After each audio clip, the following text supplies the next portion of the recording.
Okay, in the last video I showed you how to do the knit stitch and what it looks like when you do every row a knit row, which is a garter stitch.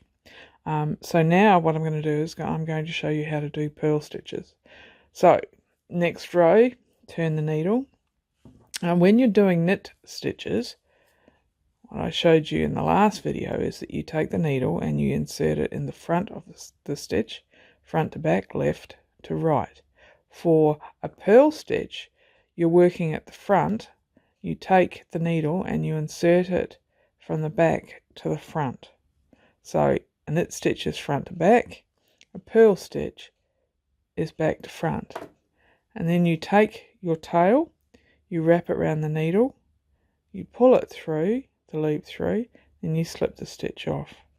So you go from the back to the front, wrap the wool around the needle, and pull it through.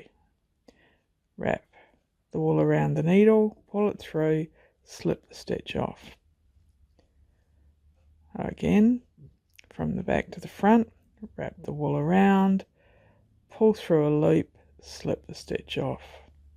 And as you practice this stitch, you'll be able to get faster and faster with it, and it will become a single smooth motion. Instead of pulling the loop through then slipping it off, you'll pull a loop through and slip the stitch off at the same time, like I do.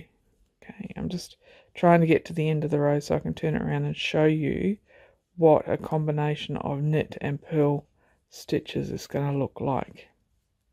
One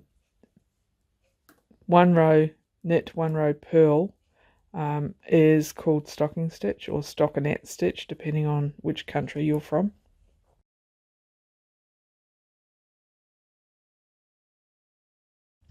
And basically this is what it looks like. So the first 4 rows are garter stitch, the next 2 rows are stocking stitch. So I'll just quickly do another couple of rows so that you can better see the difference between the two stitch patterns.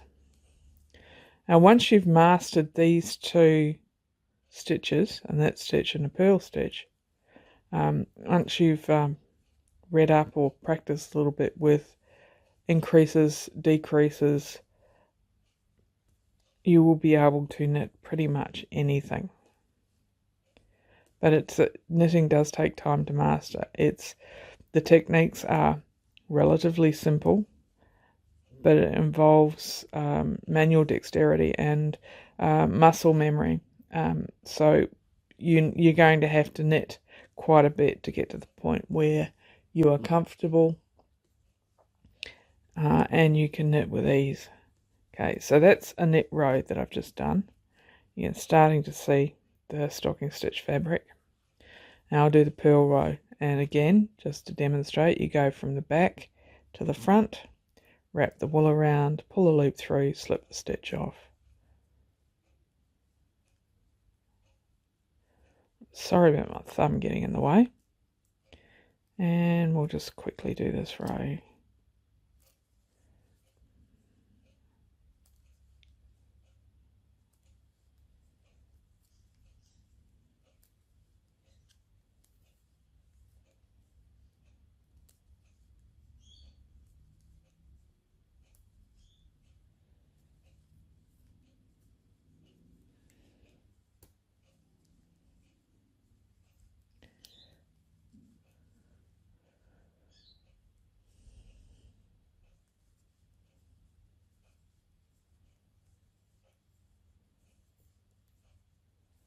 And there we go. Now we've got 4 rows of garter stitch, which are the bumpy bits down the bottom, and we've got 4 rows of stocking stitch. And you'll probably notice that although you've got 4 rows in both, the stocking stitch is actually a little bit wider or deeper, taller than the garter stitch. The way the stitches go together in garter stitch compresses the rows slightly. So there you have it.